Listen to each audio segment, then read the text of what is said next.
Oh good, you're awake and dressed for the occasion. You're just in time for story time. Come on. Have a seat.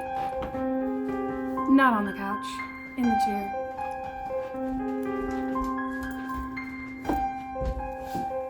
Good.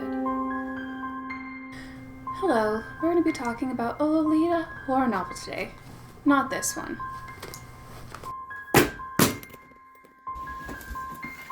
Though I'll be needing this for future video purposes. Over here. And we are recording.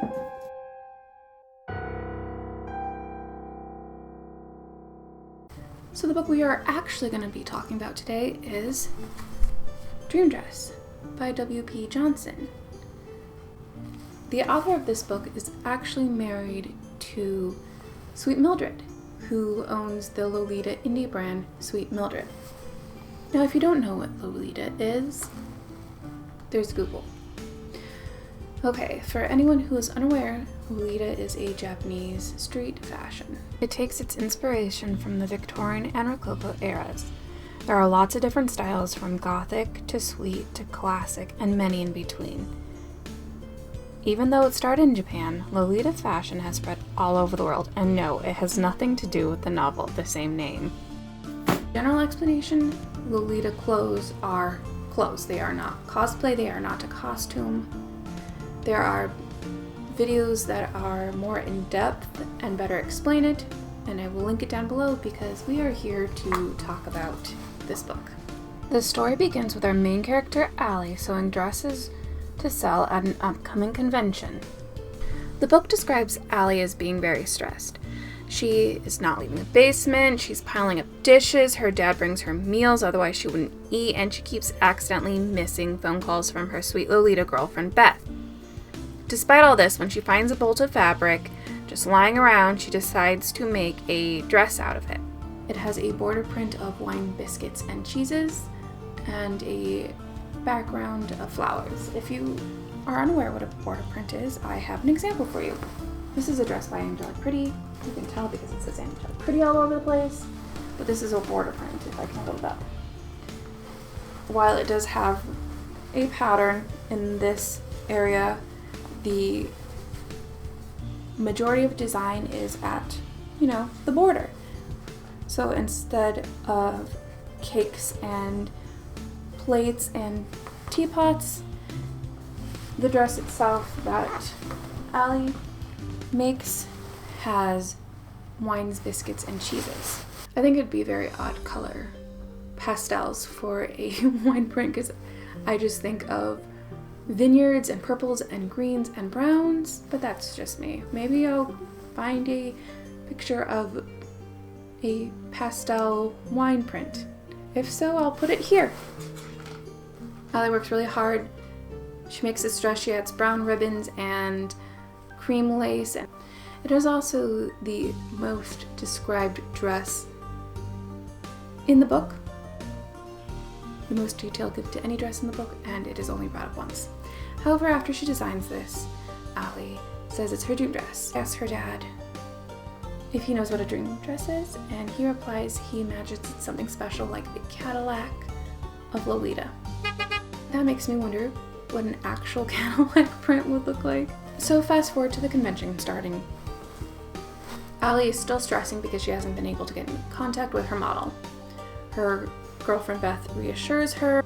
Her phone dies, so she tells Beth that she is going to go and charge her phone. And as she's leaving the convention area, the seller's room, she passes by a bunch of different booths selling Lolita. And many of the names, I thought this was such a cute idea that I recognized a lot of them, like the Lolita Collective. They name dropped Angelic Pretty, which everyone knows Angelic Pretty, but Belladonna, and of course, Sweet Mildred. I just thought it was a fun little detail. Before Allie manages to leave, she passes by a booth that is right by the exit, known as Dream Dress, also known as the title of our novel, which I had upside down. Now, despite her not knowing the representative for Dream Dress, the representative knows her, referring to her as Allie-chan, which, kind of makes me cringe because it reminds me of my weeb days. She also knows that Allie is dating Beth and that she's seeing dresses designed by the Velvet or Allie's brand all over the place, and that energy this woman brings, do not like. If someone came in with me with, oh, I see your dresses everywhere, it's like you practically own the convention, I would just decide then and there that is not a person I want to talk to. But Allie talks to her anyways. Her name is Janice, the representative of Dream Dress. And Allie then goes on to gaze around her booth. Now, if you've never been to a convention, or particularly a convention selling anything, convention booths are usually filled to the brim with products. They have racks and grids just filled with whatever they're selling. For instance, you know, a Lolita booth would be filled with dresses and ribbons and accessories, necklaces. However, Dream Dress's booth completely contrasts this. It is almost entirely empty. On the table there's only a folder, and on the rack there's only 4 dresses, which Allie makes a detail of would not even cover the cost of the convention. This prompts Allie to remember everything she's read on LiveJournal, which that is an old Lolita reference. So she thinks of everything she read on LiveJournal about Dream Dresses, mainly that there's a bunch of rumors about the owner, Sheila, that Sheila may be a man. Again, Lolita's for everyone, regardless of age. Sheila may be sick, that's valid if you don't want to be in public. But the owner, Sheila, never been seen before. They also reference the fact that you do not pay for one of Dream Dress's dresses, that you just apply for the privilege to have Dream Dress, which Beth later points out that is pretty elitist, that you have to meet someone's standards to have a dress. Lolita is for everyone who wants to participate in it. So what do Dream Dress's dresses? That's a phrase. What do they look like? Shiny. Shiny's not the word. They sparkle, but not with glitter, because that was tacky's actually the phrasing used, which really confuses me. On this dress I have here, there's glitter on it. So many Lolitas would kill to get their hands on Milky Planet with its glitter still intact. The point of the Dream Dresses is that they seem to shine. Practically has the dress halfway on before Janice yells at her to stop. You're not supposed to touch the dresses. That is one of the rules that Sheila, the owner of Dream Dress, put in place. Don't trust the dresses. Allie feels a little strange because being around Dream Dress's dresses, I hate that phrase, Dream Dress's dresses. They brought up a memory of her mother and how she learned how to sew Lolita, which was making clothing for her sick mother. Janice goes on to say, imagine if some fatty Chan was touched in your dress, which rude. I'm well aware that Lolita in the past has issues being fat-phobic or gatekeeping Lolita for only thin people, but gross. So if you look at me, I'm clearly plus size, but I'm also very clearly adorable. The two aren't mutually exclusive. So yes, take it from me, a fat Lolita, that Lolitas who are plus size belong in the community. And if anyone tells you differently, you have my permission to set them on fire. That's probably illegal. Don't set them on fire. Just think about it.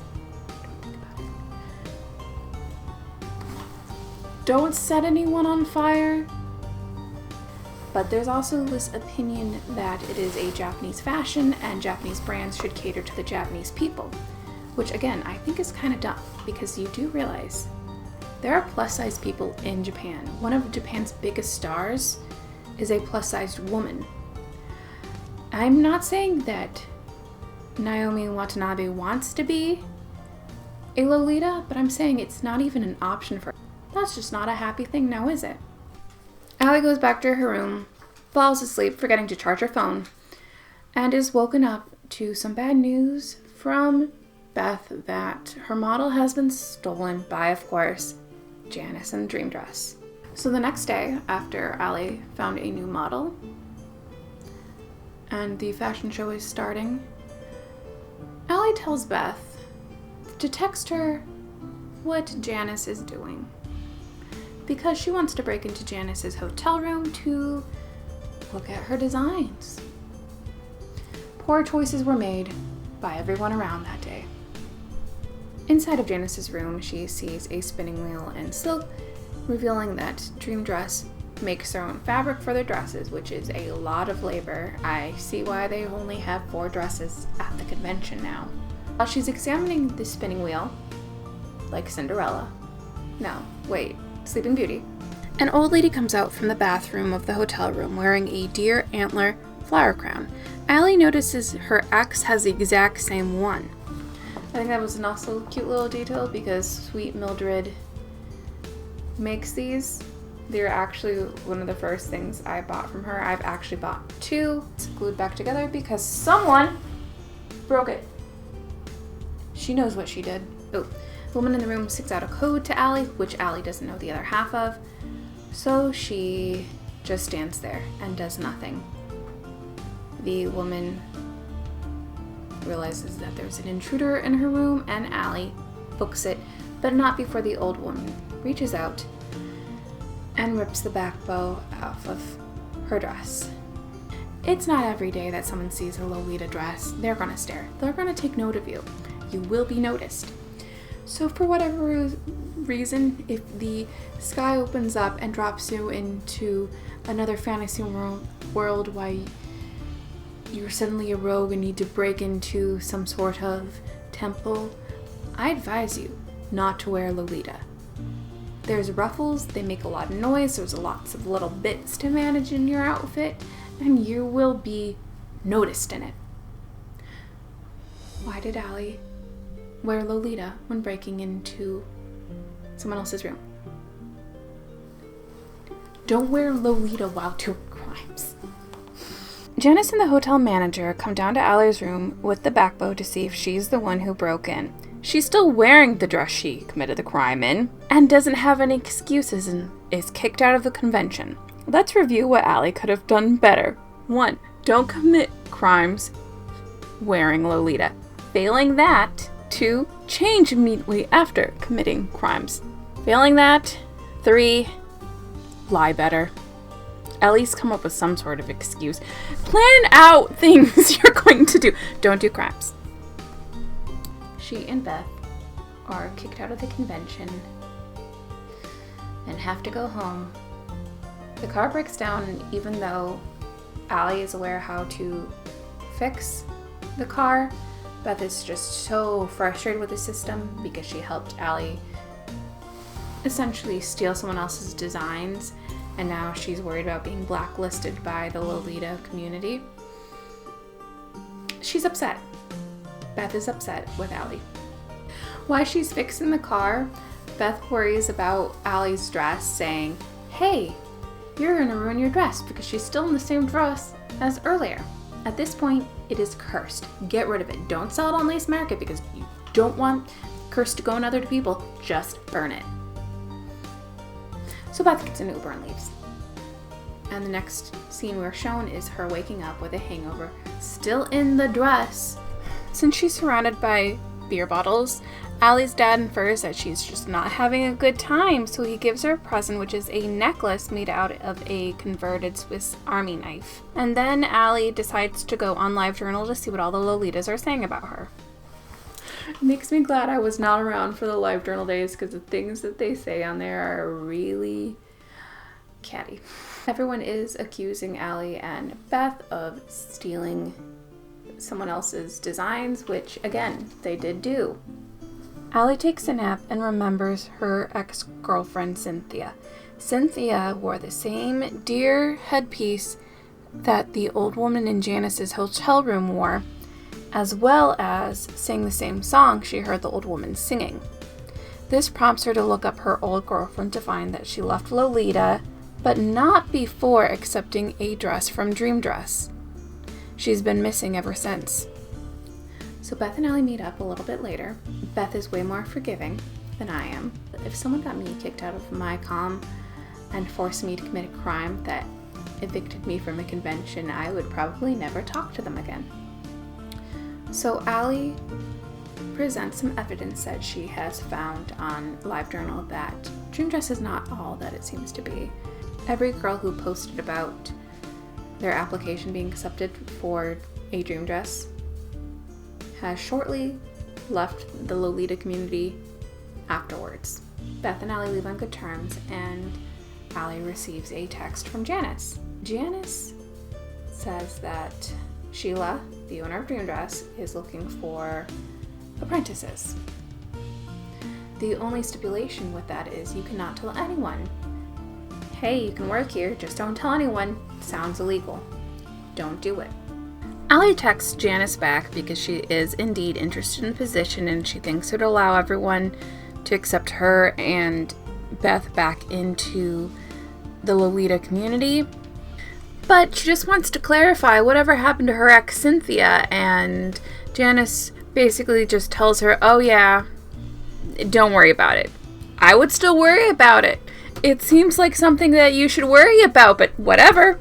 She still decides to drive to a whole nother state to go interview. I don't know why Allie is falling for that. Allie and Janice meet at an old church for the interview. They discuss things over tea and cookies. Allie talks about how she got into sewing. Previously, she was into cars and chemistry. She was very much a tomboy, and she learned to sew because her mom, when she got sick, was too thin to wear any of her clothes, so Allie wanted her to feel beautiful. Janice talks about her pre-Lolita life where she was a raver. The world starts to go fuzzy, and Allie realizes that there was something in her tea.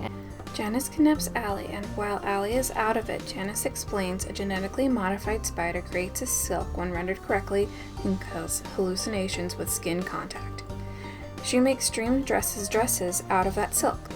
So while on silk, Janice takes Allie back to her house and throws her into the basement, where she remains till the next day when the substance wears off and she realizes she's in a stranger's basement. Luckily, she still has her necklace, which is a disguised Swiss Army knife. So she explores this dusty, cobwebby basement. There are girls, including her former model, stuck to the ceiling with silk. And then Beth is thrown down the stairs. No one is having a good time, except Janice, but she's terrible, so we don't care about her. Allie realizes that Beth is being dragged away, and she finally sees Sheila, a half-woman, half-spider creature. And she webs poor Beth up to the ceiling. Allie takes her necklace Swiss Army knife and yells. Right before she attacks, before she makes contact, she is knocked out. See, this is why you don't announce your attacks. You're not a Digimon. Don't announce your attack moves. Sneak attack people. She's knocked out. Turns out there was another person in the basement. A dude named Richard. Richard zip-tied Allie to a pole in the basement, just planning to leave her there for the rest of her life. Allie falls asleep, dreams of the dress she made for her mother, and wakes up with a newfound resolution to basically get out of there. Big moment for her. She lies. She tells Richard that she knows how to render silk. He goes and he cuts her free, gathers some of the webbing so she can make it into a ingestible form, and watches her kind of prepare some stuff in the basement. She turns around and she splashes acid on his face. He's now blind. She neutralizes the pain with baking soda, and next thing you know, she's pounding on the door. She's pounding on the door demanding to see Janice because she's got a bomb and will kill Sheila, who makes the silk. They kind of need her alive. Janice doesn't believe her. She says she planted 2 bombs. One goes off, proving that she is capable of doing this. Fun fact about Allie, she went to school for chemistry. So Allie and Janice come to a standoff. They will release Beth and Allie with a car full of gas to escape with if Allie tells Janice how to disarm the bomb that she put with Sheila. Janice finds Sheila dead, and Allie uses her necklace Swiss Army knife to hotwire a car. Meanwhile, Janice is attacked by the girls who are stuck to the ceiling. Now the girls are free.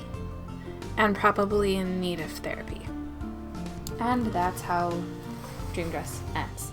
If you are an avid reader, I would say this is probably not the book for you. However, if you want to get into reading, this is a novella. It's really short, only 87 pages. I would recommend it for anyone who wanted to get into reading. They really don't talk about Lolita. It is just kind of just like a framework in the book. They don't even describe what it is. The reader going into the novel is expected to know about Lolita. I'm also curious as to why Janice decided to target Lolitas in the first place. That really went unexplained in the novel. I was also disappointed in the lack of description when it came to Lolita dresses. It may mention that they're wearing the dresses, but they really don't go into detail about what kind of dresses they are wearing. Lolita is a visual fashion. I would have appreciated some of those styles being explained in the novella.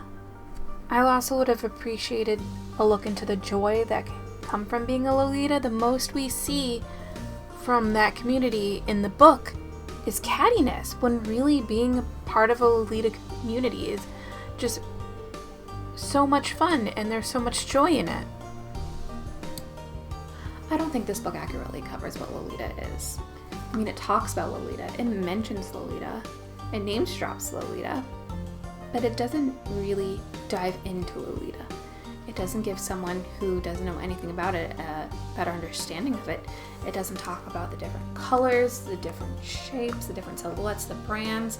What's the difference between, like, say, Ida or a veteran Lolita or old school Lolita, classic Lolita, gothic Lolita. It just says the word Lolita. I don't hate the book, but Lolita is something I'm so passionate about, and I felt very little of that passion in this book. And that makes me a little sad and a little disappointed. Hopefully in the future we'll have a story to come together with a book that has that passion for Lolita. But unfortunately, this story time's over. I'm afraid you're going to have to go away till the next story time. Till next time, bye-bye.